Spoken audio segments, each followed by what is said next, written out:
I don't know if they still have these programs that they will award you a college degree based upon the life experience that you had. And if those degrees existed, I would have one in suffering. I'd have a PhD in suffering with a minor in attorney suffering.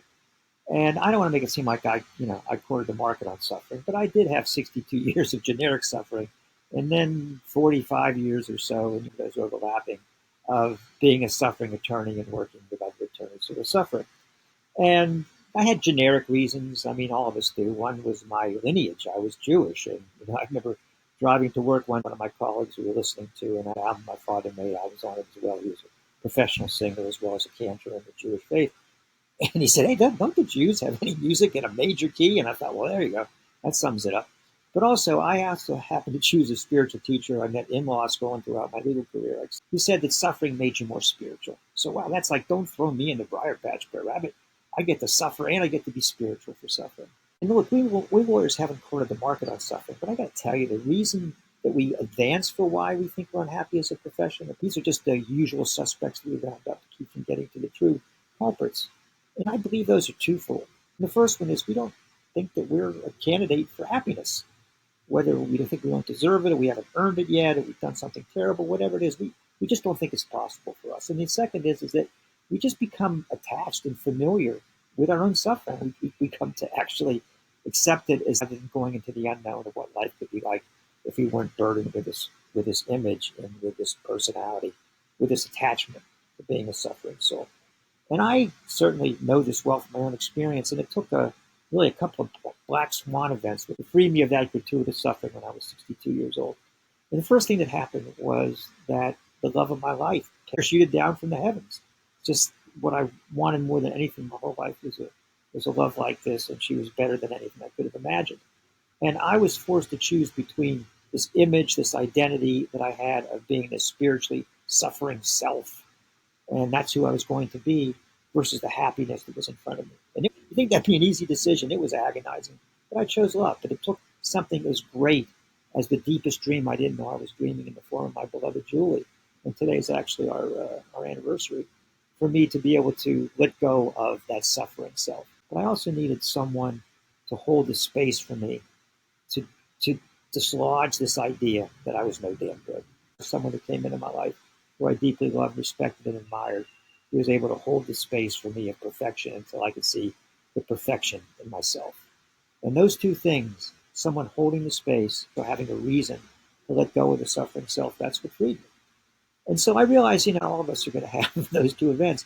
And so what I did is I reverse engineered that incredible black swan event into four elements that now I bring to people to pull the thorn out of their paw, to enable them to experience this on the other side. And I love living this life, and I love freeing people from this. And so I'm constantly thinking and feeling and just loving myself into thinking about how can I bring people more deeply into this experience. And here's the four things, and this is what's involved in the thorn removal process that we're going to do together. And the first one is you need someone to hold that space. Maybe you can do it without it. My own experience is you need someone who doesn't buy the argument you're constantly making to jury yourself of why you're no damn good. And that person just holds that space until you can hold it for yourself. And secondly, the other thing is you need someone, and I talked about it can't be a golden retriever, and I say this as someone who recently lost my beloved golden retriever. I've really gotten over it. But I mean, it can't just be someone who just says, oh yeah, it can't be a Hallmark card. So yes, you need that person who can hold that space for you, but that person has to be a credible witness. It can't just be someone that just says, oh yeah, gives you platitudes and hyperboles, and you're wonderful and everything's wonderful and life's grand and all that stuff. Because you're not going to buy it. That's not going to overcome decades of you just stamping in this idea you're no damn good. It has to be someone with insight. It has to be someone with intuition. It has to be someone who can directly transmit to you the truth of the perfection that they're seeing in you. And the third thing is they need to do is be able to give you a taste of freedom. It's one thing to have faith, but when faith combines with experience, it's knowing. And so you need someone that can help you know and experience, oh my God, this is worth it. This can overcome my inertia. This can overcome my familiarity with the known suffering. It's worth going for that.